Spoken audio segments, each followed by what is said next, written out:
ஒரு சாட்டை வேட்டை என்பவர் பெரிதும் எங்கள் தலைவரை எப்பொழுதும் தாக்கிக் கொண்டிருப்பது நீங்கள் வேணா நினைத்துக் கொள்ளலாம். எங்கள் தலைவரை நீங்கள் மிகவும் தாக்குகிறீர்கள் என்று. ஆனால் உங்களின் சொல் ஒருபோதும் இங்கு செயல்படாது. கஷ்டத்துல போய் நிக்கிறோம். அந்த நிலாவை பார்த்த மாதிரி எங்க தலையை பார்த்துட்டோம். ஆனா பிரச்சனை இல்ல, இருந்தாலும் டிவிக்கு தான் விசில் தான். அது யாராலும் மாத்த முடியாது. ஓகேவா? ஃபர்ஸ்ட் டைம் பேட்டி கொடுக்குறேன் எங்க தலைவசம். தூரத்துல இருந்து பார்த்தோம். நல்லா பேசினாரு. இந்த ஓட்டு டிவி கேட்க அத்துமாரி அவர் தான் செய்யணும்னா. அவர் நல்லா பேச்சு கொடுத்தாரு. நாட்டு நல்லா செய்யறாரு. கம்பல்சரி செய்வார்ண்ணா. விஜய் பார்த்தனா சூப்பரா இருந்தாரு. தமிழ்நாட்டோட வளர்ச்சிக்காக அதிகமா பேசினாரு. யார் வந்தா யார் கட்டாங்கன்னு சொல்லி மக்கள் முடிவு பண்ணிட்டோம். என்ன பேசினாரு சார்? அவரு பேசுறது எப்பவுமே வழக்கம்போல தான் பேசுறாரு. இப்போதைக்கு பாத்தீங்கன்னா மெயின் நம்ம தமிழ்நாட்டுக்கு வந்தாருன்னா அவர் லேடிஸுக்கு மெயின் பாதுகாப்பு இருக்கும், இளைஞர்களுக்கு பாதுகாப்பு இருக்கும். சரிங்களா? யாருக்கும் ஒரு இப்போ பாத்தீங்கன்னா எவ்வளவு கொலை நடக்குது, கஞ்சா நடக்குது, இதெல்லாம் தடுத்து நிறுத்துதான் எங்க தலைவர் வராரு. அதை பத்தி தான் பேச போறாரு.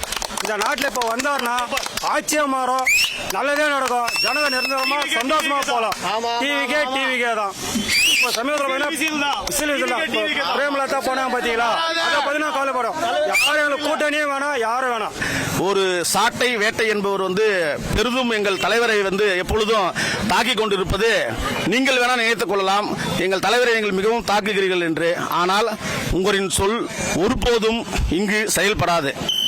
நாங்கள் திரும்பி உங்களை பேச விரும்பினால் உங்களை விட மரியாதை குறைவாக எங்களால் பேச முடியும். எங்கள் தலைவரின் மதிப்பு உங்களிடம்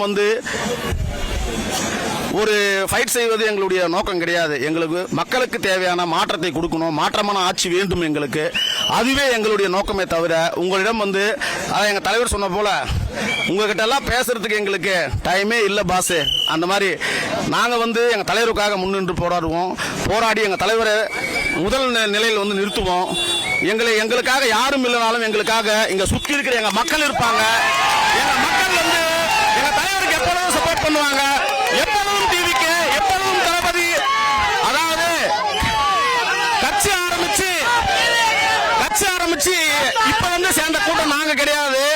கட்சி ஆரம்பிக்கிறதுக்கு முன்னாடியே எங்க தலைவர் கூட இருந்தோம், ரசிகனா இருந்தோம், தொண்டனா இருந்தோம். இப்பொழுது பாத்தீங்கன்னா டிவிக்கு ஒரு உறுப்பினரா இருக்கிறோம். எங்க தலைவர் யாரை கை நீட்டுறதோ அவருக்கு நாங்க சப்போர்ட் செய்து எங்க தலைவர் வழி பின்னாடியே நிற்போம். திரும்ப நான் ஆல்ரெடி முன்ன ஒரு பேட்டியில சொன்ன மாதிரி தான் இப்பவும் சொல்றேன். தோத்தாலும் சரி, ஜெயிச்சாலும் சரி, அரசியலுக்கு வர்றதுக்கு முன்னும் சரி, வந்த பிறகும் சரி, இப்பொழுதும் எப்பொழுதும் நாங்க தலைவர் பின்னாடி தான் நிற்போம். பார்த்தோம் சார். அவர் அழகா இருக்கிறாரு. எப்படி சொல்றது, நல்லா பேசினாரு. பெண்களுக்கு பாதுகாப்பு தரேன்னு சொல்றாரு. கண்டிப்பா அவர் தான் அரசியலுக்கு வரணும். கண்டிப்பா டிவிக்கு ஓட்டு போடுங்க, விசில்ஸ்க்கு ஓட்டு போடுங்க. நாங்க ரசிகராக இப்ப அண்ணன் தம்பி மாதிரி ஆயிட்டோம். நாங்க அவர் எல்லாரையும் நல்லா பார்த்துப்பாரு. பெண்களுக்கு, குழந்தைகளுக்கு, முக்கியமா வயசானவங்களுக்கு நல்லா பாதுகாப்பு கொடுக்குறேன்னு சொல்லியிருக்காரு. அவங்களுக்கு எல்லா உரிமையும் கொடுக்குறேன்னு இருக்காரு. அந்த ஒரு சந்தோஷமே எங்களுக்கு போதும். வீட்டுல நிறைய பெண் பிள்ளைகள் இருக்காங்க, அவங்களுக்கு நிறைய பிரச்சனைகள்லாம் நடக்குது. அதெல்லாம் அவருக்கு தெரிஞ்சிருக்கு. அதெல்லாம் பார்த்து உலகத்தில் நடக்கிறத வச்சு அவர் இப்ப நல்லது பண்றேன்னு வந்திருக்காரு. அவருக்கு எல்லாரும் சப்போர்ட் பண்ணுங்க. எல்லா மக்களும் தயவு செஞ்சு சப்போர்ட் பண்ணுங்க. இப்ப ஜனநாயகம் படம் கூட வெளியிடாம இது மாதிரி பண்ணி வச்சிருக்காங்க. எல்லாத்தையும் மக்கள் பார்த்துக்கிட்டே இருக்கீங்க. யோசிச்சு செயல்படுங்க தயவு செய்து.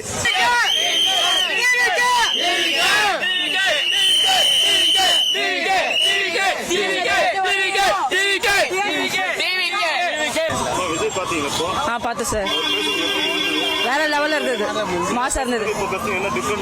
நிறைய டிஃபரெண்ட் இருக்கு. பயங்கரமா கான்பிடண்டா இருக்கும். வெற்றி நிச்சயம். விஜய் அண்ணாவை பார்க்கணும்னுட்டு நாங்க வழியில வந்த ஃபுல் கிரௌடு எங்களால பார்க்க முடியல. இருந்தாலும் நாங்க வீட்டில தான் அவரை பார்த்து ரசிச்சுன்னு இருந்தோம். அவங்க பேசுறதெல்லாம் இப்ப நேர்ல பாக்குறப்ப ஃபுல்லா அவர் தான் கான்பிடண்டா சிஎம் ஆவார்ன்ற நம்பிக்கையோட நாங்க வந்திருக்கோம்.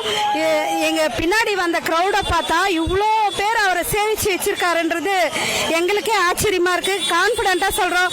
எல்லா வீட்லயும் ஒருத்தர் அவர் இருக்காரு. விஜய் அண்ணா நீங்க தான் வரணும்.